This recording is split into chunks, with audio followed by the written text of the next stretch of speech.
कोई बात नहीं, फटाफट फिर दोबारा से बनाएंगे, कोई टेंशन नहीं, फटाफट। दैट इज़ ये माइनस क्यू चार्ज है हमारे पास, और ये दे रखा है हम लोगों को प्लस क्यू चार्ज। कितने डिस्टेंस पर? 2L डिस्टेंस पर। ये हमारे पास ये आ गया प्लस क्यू चार्ज। उसके बाद क्लास यहाँ पर हम लोगों को इन दोनों के बीच में कुछ डिस्टेंस दे रखी है, लेट से कितनी दे रखी है क्लास, विच इज़ 2L। कितनी दे रखी है? 2L। फिर क्लास हमने यहाँ बीच में इसका एक मिड पॉइंट कंसीडर करा, कितना? O। इस मिड पॉइंट से कितनी दूरी पर क्लास? x डिस्टेंस पर। हम लोगों को एक पॉइंट दे रखा है, कितना?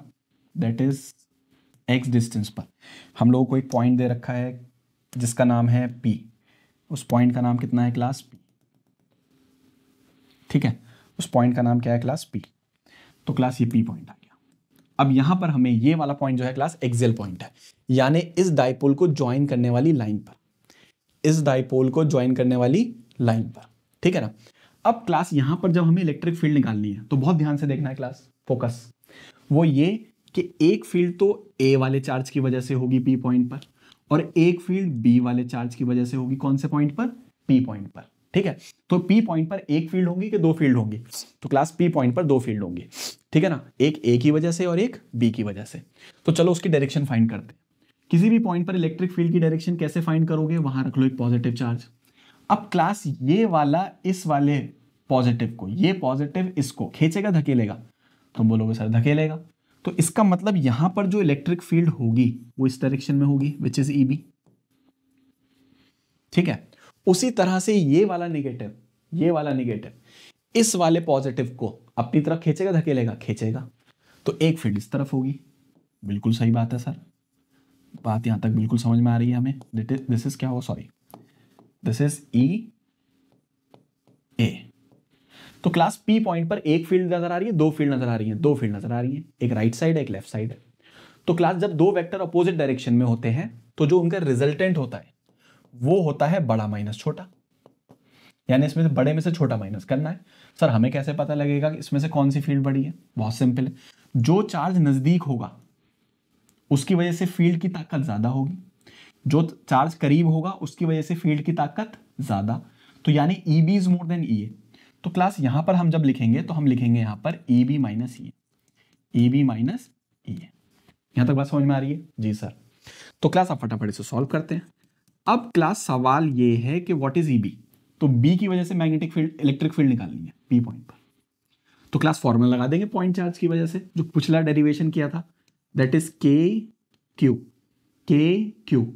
अब बताओ क्लास ये दूरी क्या होगी? इसके बारे में सोचो, ये दूरी क्या होगी, ये वाली। तो क्लास ध्यान से देखो, ये पूरी दूरी कितनी है? X। मिड पॉइंट से देखो X है, और अगर ये वाली दूरी की बात करें, क्योंकि ये मिड पॉइंट है तो ये दूरी हमारी L है। तो यानी X में से अगर मैं L माइनस कर दूं तो ये बच जाएगा। तो ये कितना आएगा हमारा? X माइनस L का whole square, KQ by R square. ये कौन आ गया? EB आ गया। अब हम इसमें से माइनस करेंगे क्या? A की वजह से। A की वजह से जो फील्ड होगी इस पॉइंट पर तो वो होगी KQ। स्टार बना लो। चार्ज का साइन मत लिखना, सिर्फ वैल्यू लिखनी है। वेक्टर फॉर्म में पहले डायरेक्शन निकाल चुके हैं। और यहां से यहां तक की दूरी क्या रहेगी? This is X, this is L। Again ये मिड पॉइंट था तो ये हाफ है L। This is X, this is L, so it will be X plus L का whole square, X plus L का होल स्क्वायर। तो class यहां पर जो नेट फील्ड आएगी एक्सेल पॉइंट पर, उसकी तरफ आगे चलते हैं। यहां से कॉमन निकालेंगे KQ। अब क्लास सिर्फ मैथ्स बची है, X माइनस L का whole square minus X plus L का होल स्क्वायर। जी सर समझ में आ रहा है यहां तक? उसके बाद क्लास जरा इसको एलसीएम बना के क्रॉस मल्टीप्लाई कर लो। तो क्लास जरा इसको थोड़ा सा खिसका लेते हैं, ठीक है।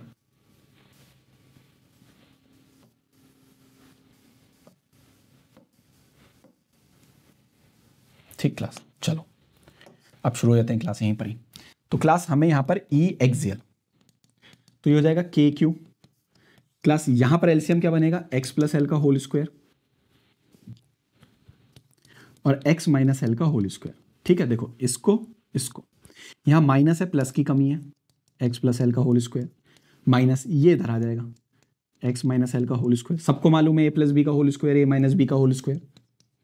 सो what is A plus B का whole square? A square plus B square plus 2AB minus A minus B का whole square, A square plus B square minus 2ab।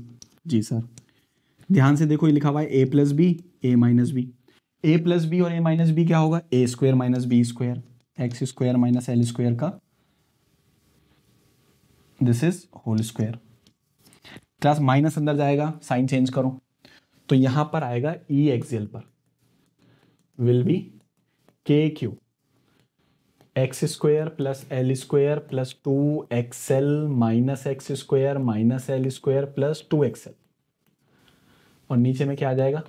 X square minus L square का whole square. Cancel cancel cancel cancel. ठीक है, अब class यहां पे आगे चलते हैं हम लोग। ठीक है, तो यहां पर हो जाएगा विच इज के Q, this is 2xl which is 4xl, तो हम इसको लिख सकते हैं this is 4xl upon x square minus, यह एक काम और भी कर सकते हो, चलो 4xl एल स्क्वायर का होल स्क्वायर। तो क्लास ये आ गया हमारे पास एक्सियल। अब क्लास यहां पर तुम्हें एक बात मालूम है कि जो डाइपोल मूवमेंट होता है P which is Q into distance between them, तो क्लास यहां पर अगर मैं इस Q को बाहर इस Q को और यहां से 4 को लिख सकता हूं 2 क्रॉस 2 2l। इनको देखो ध्यान से, जिनको मैंने सर्किल में कर रखा है, Q 2l को मैं रिप्लेस कर सकता हूं P से, तो ये आ जाएगा KP। यहां क्या बचेगा? एक 2 ये बचेगा, और क्या बचेगा यहां पर? X अपॉन में कितना बचेगा? Which is X square minus L square का होल स्क्वायर। तो क्लास जो हमारा फाइनल आंसर आएगा वो आ जाएगा E axial will be 2kpx X square minus L square का होल स्क्वायर। ये हमारा फाइनल रिजल्ट आ जाएगा। तो क्लास ये हमने इलेक्ट्रिक फील्ड को फाइंड कर लिया। कौन से पॉइंट पे फाइंड करा है हमने? एक्सियल पॉइंट पे फाइंड कर लिया है। कौन से पॉइंट पर? एक्सियल पॉइंट पर। ये आ गई इलेक्ट्रिक फील्ड। ठीक है, इंपॉर्टेंट फॉर्मूला याद कर सकते हैं हम इसको, इस फॉर्मूले को हम याद रख सकते हैं। अब क्लास यहां पर थोड़ी सी बातें और याद रखनी है। ये जो पूरा हमने डेरिवेशन किया, ये पूरा डेरिवेशन विदाउट एनी अजम्पशन किया है, और ये फाइनल आंसर हमारे पास रिजल्ट आ गया है। यहां पर क्लास क्या चीज हो सकती है? चलो एक स्लाइड ऐड ऑन करते हैं। यहां पर क्लास हम क्या कर सकते हैं, जो फाइनल रिजल्ट आया था हमारे पास वो आया था विच इज, मैं फिर दोबारा से लिख रहा हूं, 2kpx X square minus L square का होल स्क्वायर। ये तो आया था क्लास। अब क्लास यहां पर एक एजम्पशन ऐड हो सकता है। वो एजम्पशन क्या ऐड हो सकता है? मान लो जो x है वो बहुत ज्यादा हो जाए किसके सामने? l के सामने। सर ये x और l तो याद दिला दो कौन है? देखो, यानी ये वाला जो x है, यानी ये पॉइंट कहीं बहुत दूर चला जाए, किसके कंपैरिजन में? ये l के कंपैरिजन में। यानी ये बहुत पास हो और ये पॉइंट बहुत दूर। तो वैसे ये डिस्टेंस जब कम होता है ना, इसको बोलते हैं कंडीशन ऑफ आइडियल डाइपोल। यानी डाइपोल कैसा हो जाए? Ideal dipole. आइडियल डाइपोल क्या होता है? जहां पर L बहुत कम हो, टेंडिंग टू 0। तो उस केस में हम X के सामने L को नेग्लेक्ट कर देंगे। जैसे ही इसको नेग्लेक्ट करके 0 करोगे तो यहां पर E एक्सियल आ जाएगा हमारा 2kpx अपॉन x की पावर 2 और 2 कितना हो जाएगा? ये 4। ये कैंसिल करो तो एक्सियल पॉइंट पर हमारा आ जाएगा 2kp अपॉन एक्स क्यू। ये फॉर्मूला आ जाएगा। जनरली बच्चों को ये याद रहता है, ये तो याद होना ही चाहिए क्लास। ये भी होना चाहिए याद, और ये भी याद होना चाहिए। This is without any assumption and this is with assumption. ठीक, तो क्लास ये हमें याद रखना है, एक्सियल पॉइंट पे जो फॉर्मूला आएगा it will B 2kp by x Q. एक बात काम की बात है। दूसरी जो इंपॉर्टेंट बात हमें याद रखनी है, उसके लिए मुझे डायग्राम चाहिए। फिर ये आ गया क्लास यहां पर देखो, हमने बोला था कि ये वाली जो फील्ड है ये ज्यादा है, तभी तो हमने बड़े में से क्या माइनस करा था। यहां ध्यान से देखो, बड़ा माइनस छोटा। तो क्लास अगर मेरे पास दो वेक्टर दे रखे हो, ये ए हो और ये बी हो, देखो दोनों की डायरेक्शन अपोजिट है, तो जो रिजल्टेंट होता है वो होता है बड़ा माइनस छोटा, ए माइनस बी, बड़ा माइनस छोटा। सिंपल है, पता है 11th से। लेकिन जो रिजल्टेंट की डायरेक्शन होगी वो बड़े के जैसी होती है। जिस डायरेक्शन में बड़ा होगा उसी में रिजल्टेंट होगा, तो बड़ा किस तरफ है, राइट साइड, तो ये आ गई रिजल्टेंट की डायरेक्शन। इस चीज को ध्यान में रखते हुए हम लोग यहां पर डायरेक्शन लिखेंगे नेट इलेक्ट्रिक फील्ड की, फाइनल की, इसकी, ठीक है। तो जब मैं इसकी डायरेक्शन लिखूंगा, देखो ये बड़ा है और ये छोटा है, बड़ा माइनस छोटा, डायरेक्शन किसके जैसी, बड़े के जैसी। तो जो नेट फील्ड आएगी, जो नेट फील्ड आएगी उसकी डायरेक्शन इधर की तरफ होगी, एक्सियल पॉइंट। एक बात। दूसरी बात यहां बहुत इंपॉर्टेंट है जो ध्यान में रखनी है कि यहां पर जो डाइपोल मूवमेंट की डायरेक्शन है वो क्या होगी, माइनस क्यू से प्लस क्यू की तरफ। सर ये कहां से, अभी थोड़ी देर पहले बताया कि जो इलेक्ट्रिक डाइपोल में डाइपोल मूवमेंट ये पी होता है, इसकी डायरेक्शन जो होती है वो माइनस क्यू से प्लस क्यू की तरफ होती है, ठीक। तो इसकी डायरेक्शन ये आ गई। अब इस एरो को और इस एरो को बहुत ध्यान से देखो, ये एरो और ये एरो सेम डायरेक्शन में, तो यानी मैं बोल सकता हूं कि जो डाइपोल होगा एक्सियल पॉइंट पर, जो इलेक्ट्रिक फील्ड होगी और जो इलेक्ट्रिक डाइपोल मूवमेंट होगा, इन दोनों के बीच में एंगल कितना होगा, 0 डिग्री, यानी दोनों की डायरेक्शन सेम होगी। क्लास ये बहुत काम की बात है, इसको याद रखना है।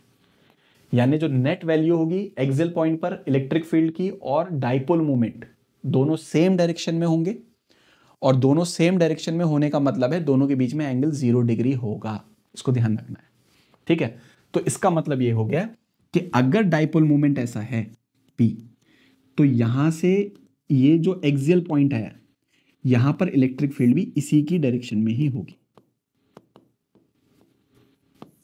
ये ध्यान रखना, ठीक है। ये एरो सेम डायरेक्शन में होगा, यानी दोनों के बीच में एंगल कितना होगा, थीटा विल बी 0।